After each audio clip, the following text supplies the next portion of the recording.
Hello and welcome to another AIC video. About a month ago I did a video on my new 2022 Hyundai Elantra hybrid. Now at the time I'd only owned it about a week, and so I didn't have a whole lot to talk about other than just show a few things about it, just because I hadn't owned it very long. I had only put 150 miles on, something like that at the time, 200 miles. So now we have about 800 miles. It's been about a month since we've owned it, and I can definitely talk a little bit more about it. And so what I've done is I actually asked my wife a few questions about it, what she likes about it, what she doesn't like about it, and things she wished it had.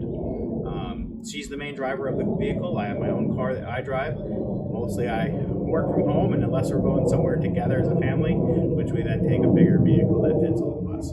But I'd say at least 80% of those 800 miles, about 600 miles, were put on by my wife driving the vehicle over the last month.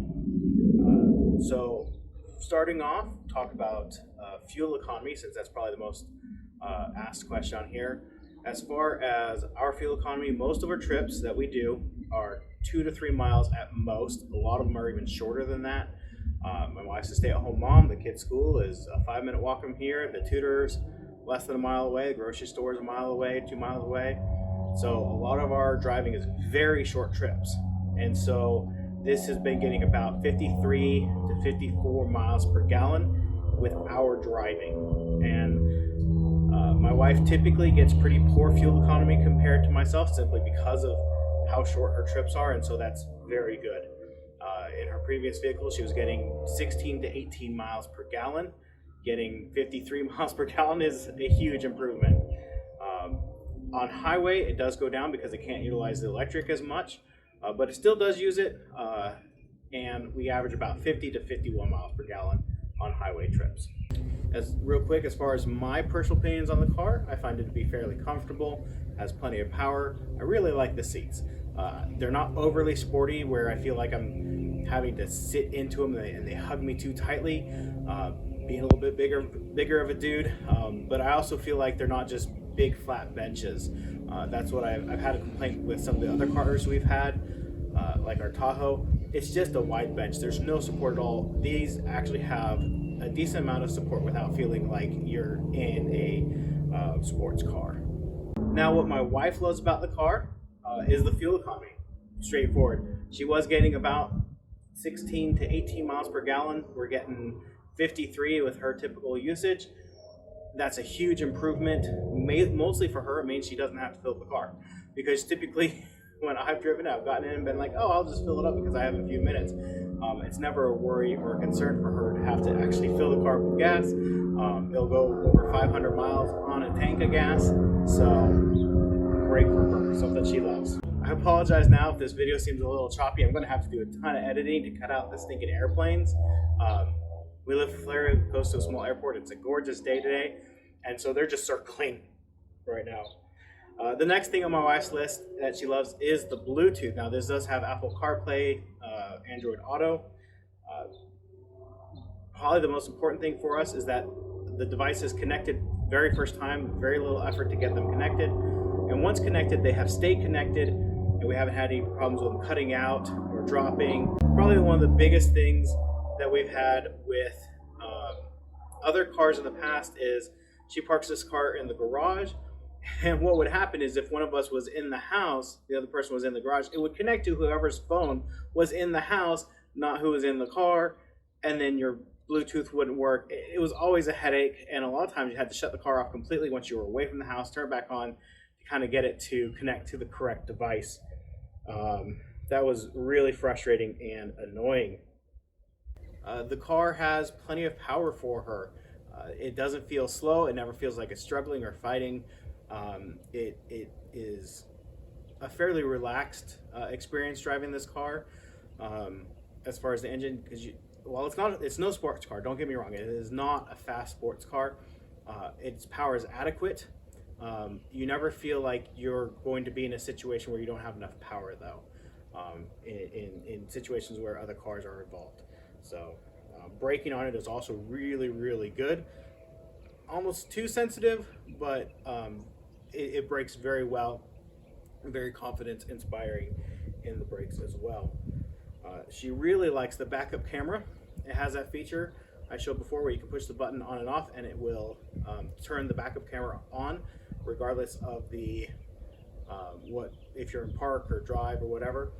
If you pull directly into the garage, it makes it nice because you know how far forward to pull in, because you can see where you are in the garage, where the garage door closes, parking into parking spaces, things like that. Just knowing where you're at with the car, it's just a really nice feature in small, tight spaces.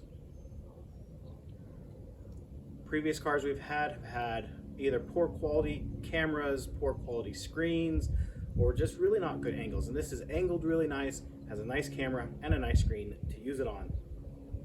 Things my wife doesn't like about the car, and I agree with her on this 100%. The cruise control buttons are terrible. They're too small, too finicky. I don't like them. I wish they were bigger buttons, clearer buttons. You can't really, they're the same buttons as everything else on the steering wheel, and I don't like it. I wish they had some different setup for the cruise control. Even after a month of owning the car, neither of us has gotten used to those controls, so definitely something that I'm not a fan of. Now, the next thing that my wife doesn't like about the seats, or about the car, is the rear seats. So the seats are a great place to sit.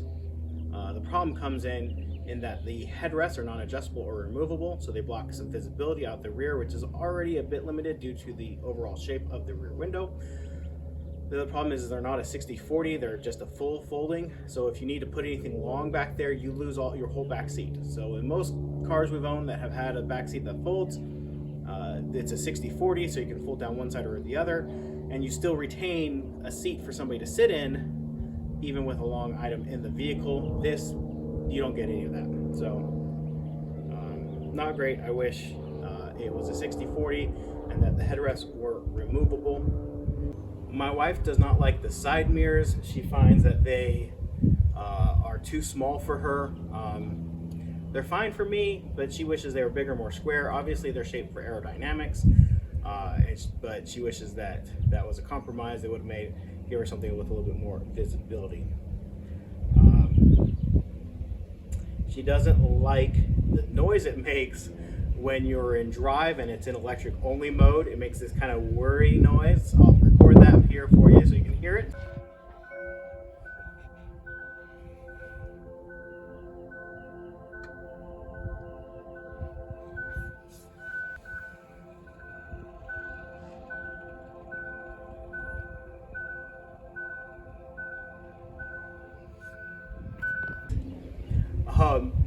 But she doesn't like that noise. She wishes you could change it, change the volume, change the tone, upload a custom sound, something. The funny thing is when the engine is running, it shuts that noise off, but then the car is quieter because the engine's super quiet. And so it's just kind of a silly thing. I know they do that for electric for pedestrian safety or whatever, but the noise it makes, nobody knows what it is, and so it actually ends up causing people to stop and look because they want to see what the funny noise is, and so it actually almost makes it more dangerous because of the noise. So it's just one of those things that we wish we could make some changes to from the default. And then last on her list of things she doesn't like about it is the sun visors.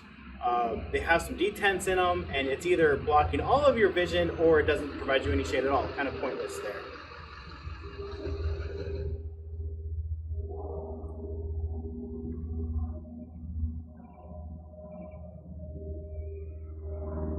So if the higher trim has a slightly better sun visor, I may upgrade to that. I might run to a dealership and see if they have a different sun visor option there for the Elantra.